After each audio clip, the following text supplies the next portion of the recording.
Oi, gente, boa noite. Meu nome é Clarissa e eu vou dar continuidade aos estudos sobre René Guénon. Aqui eu vou continuar abordando esse livro, que é O Reino da Quantidade e os Sinais dos Tempos. No vídeo anterior eu falei sobre ele e eu vou dar continuidade no vídeo de hoje, falando sobre um capítulo, começando a falar sobre um capítulo específico em que Guénon ele vai falar sobre uma tendência à vulgarização do conhecimento na modernidade. Então, o que seria isso? Essa vulgarização do conhecimento seria uma pretensão de colocar tudo ao alcance de todos. Um exemplo que a gente tem disso é depois da formação das repúblicas, a gente teve as ideias republicanas sendo amplamente disseminadas, como a ideia do conhecimento acessível, massificado, técnico, para todos. Então, isso daí fez com que se tivesse uma planificação do conhecimento, mas ao mesmo tempo isso afetou a qualidade do ensino. Então, o que Guénon vai falar é que a mentalidade moderna ela tende a querer uniformizar o conhecimento com o intuito com o objetivo de querer rebaixar o conhecimento ao nível das massas. Então, a gente tinha, por exemplo, na Idade Média, né, no Ocidente, a gente tinha uma elite com conhecimento integral de diversas áreas, inclusive do ensino tradicional. Então, isso aí se perdeu no Ocidente com essa planificação, essa massificação do conhecimento. E um argumento que é um argumento moderno utilizado para se falar da suposta elevação do nível médio de conhecimento das pessoas é que, de acordo com essa argumentação moderna, o nível médio de conhecimento, né, da cultura, ele se elevou. Então, isso teria feito com que as pessoas estivessem mais preparadas para receber o ensinamento integral. Só que o que Guénon vai falar com relação a isso? Guénon vai refutar essa argumentação e vai dizer que esse argumento ele confunde o ensino profano, ou seja, a cultura, com o ensino tradicional. Então, nesse ensinamento integral que estaria contido no nível médio de conhecimento das pessoas, o ensino tradicional não estaria ali, no meio. Então, Guénon ele fala, inclusive ele é bem categórico ao dizer que no mundo onde todo conhecimento é público, esse mundo ele tem, na verdade, um caráter monstruoso.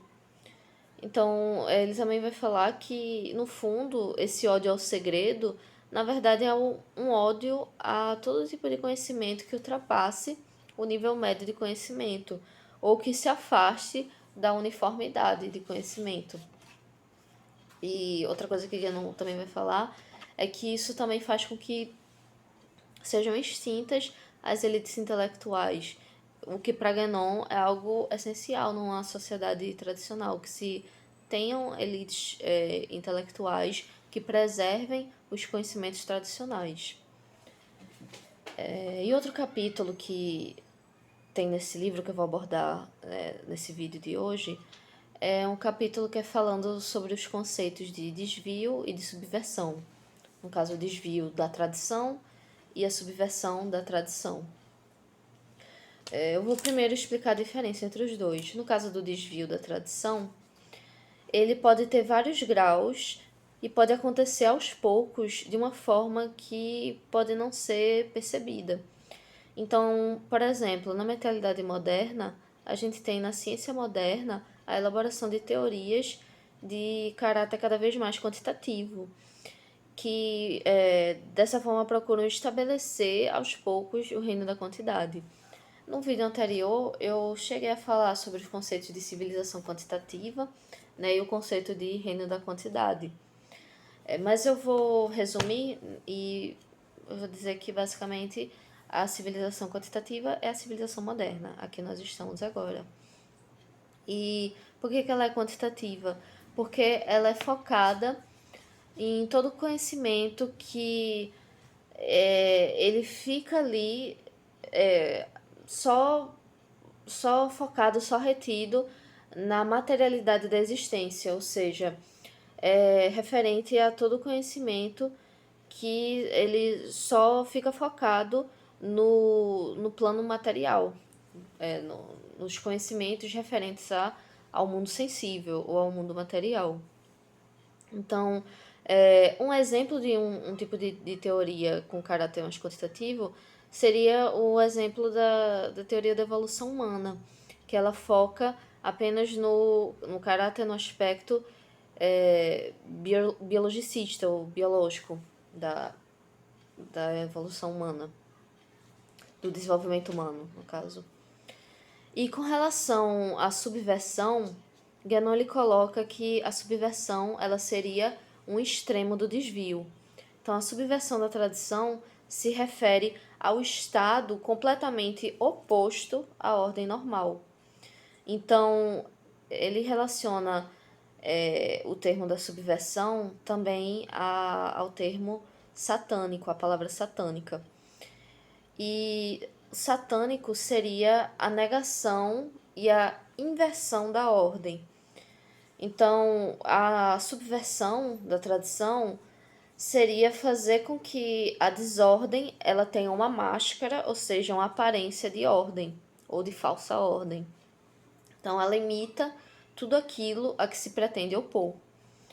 Então, Guénon ele vai falar o seguinte: quando aquilo que há de mais inferior busca imitar e falsificar os princípios superiores e transcendentes, é efetivamente da subversão que se trata.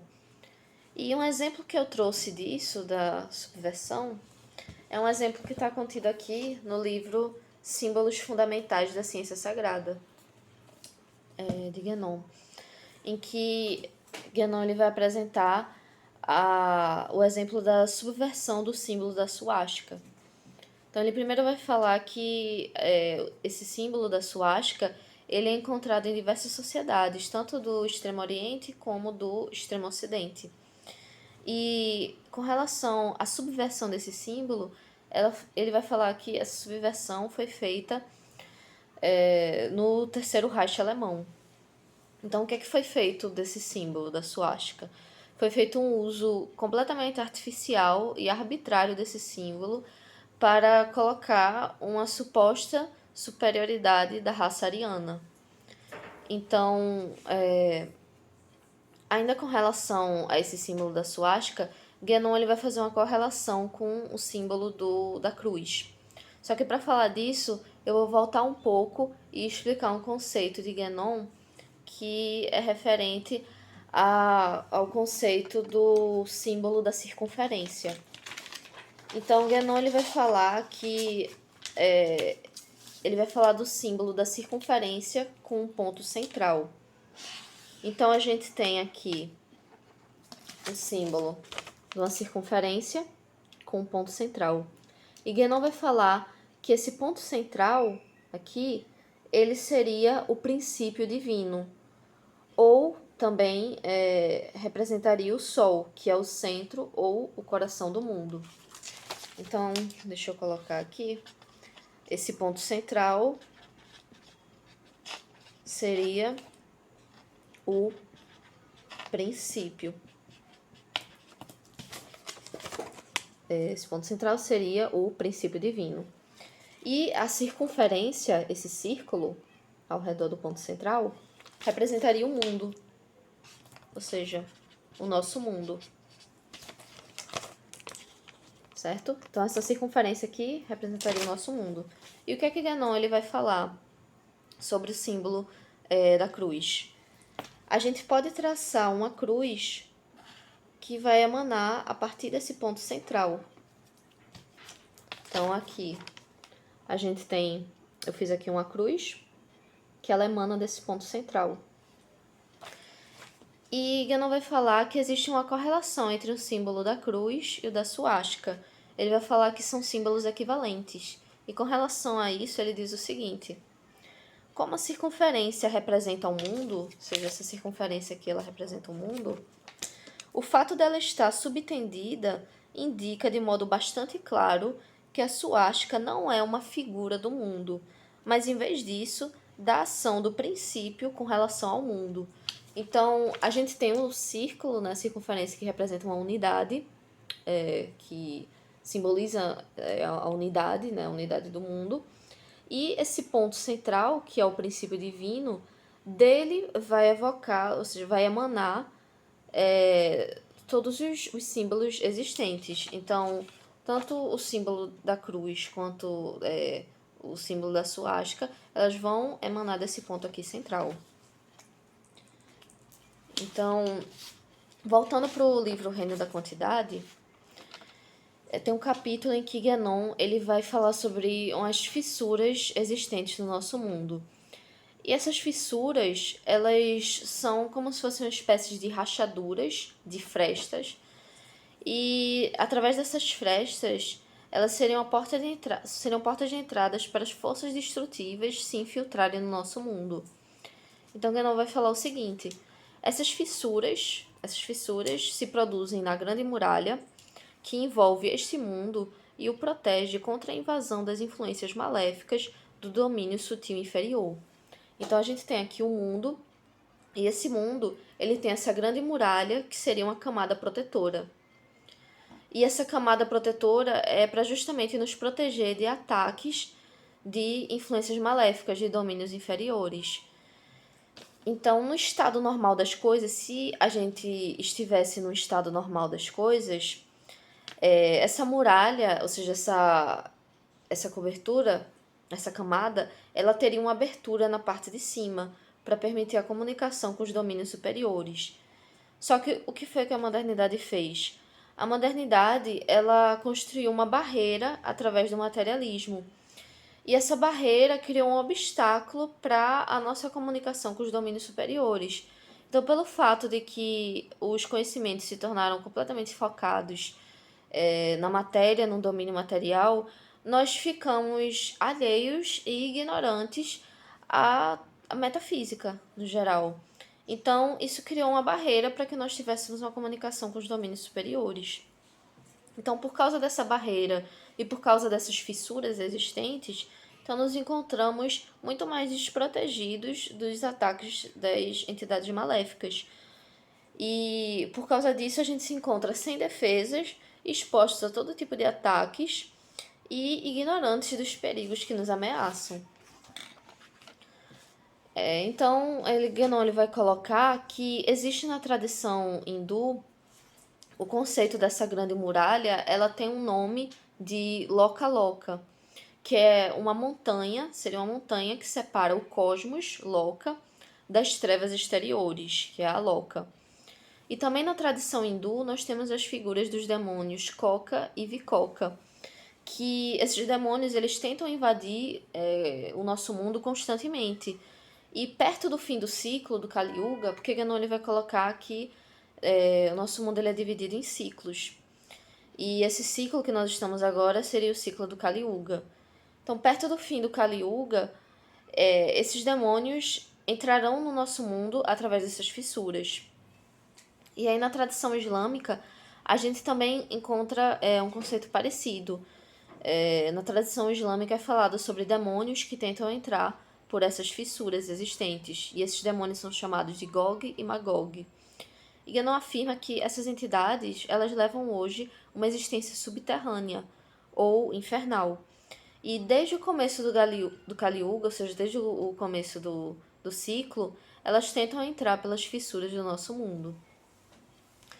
E aí, com relação à modernidade, Guénon vai falar sobre duas etapas dos tempos modernos. Uma etapa nós já vivenciamos e a outra etapa nós estamos vivenciando agora, neste momento. Então, a primeira etapa, ou a primeira época, se refere ao período mecanicista e materialista. Então, por causa da solidificação excessiva do nosso mundo, ou seja, por causa do foco excessivo na materialidade da existência, então as fissuras elas deixaram de ser uma preocupação, no sentido de que as pessoas passaram a se tornar alheias a existência desse tipo de conhecimento. E com relação à segunda época, que é a época atual, as fissuras elas têm um caráter mais grave, porque agora nós temos uma barreira, nós construímos uma barreira, na verdade, que nos impede de nos comunicarmos com os domínios superiores. Então, através do materialismo, nós nos fechamos para o conhecimento metafísico. Então, Guénon ele vai falar o seguinte: com efeito, a ação dos centros espirituais vem se fechando cada vez mais, pois as influências superiores que eles normalmente transmitem ao nosso mundo já não podem se manifestar no exterior, uma vez que são impedidas pela concha impenetrável de que falávamos há pouco. Então, por causa dessas barreiras que nós mesmos criamos, acabou que nós fechamos as portas para a metafísica, para o reino metafísico. Então, mesmo os locais que buscam preservar a tradição, que buscam preservar os conhecimentos tradicionais, mesmo esses locais eles não conseguem irradiar as energias provindas dos domínios superiores, eles não conseguem irradiar para o exterior, pelo fato de que nós, enquanto sociedade moderna, principalmente no Ocidente, né, que essa mentalidade moderna se tornou mais propagada, digamos assim, isso daí se tornou um problema muito maior. E aliado a isso, a gente tem essas fissuras cada vez mais graves por causa também da ignorância geral dessas coisas e por causa da mentalidade moderna ser instintivamente materialista. Então, o homem moderno ele acaba sendo instintivamente materialista porque o materialismo ele está muito intrincado na nossa mentalidade, no nosso modo de existência. Então, foi isso que eu quis trazer no vídeo de hoje. Eu peço que vocês, se vocês gostaram do vídeo, que vocês curtam, compartilhem, deixem um comentário se vocês tiveram alguma dúvida ou se vocês quiserem acrescentar algum, alguma coisa, algum argumento. E nós nos vemos no próximo vídeo, tá certo? Então, até mais.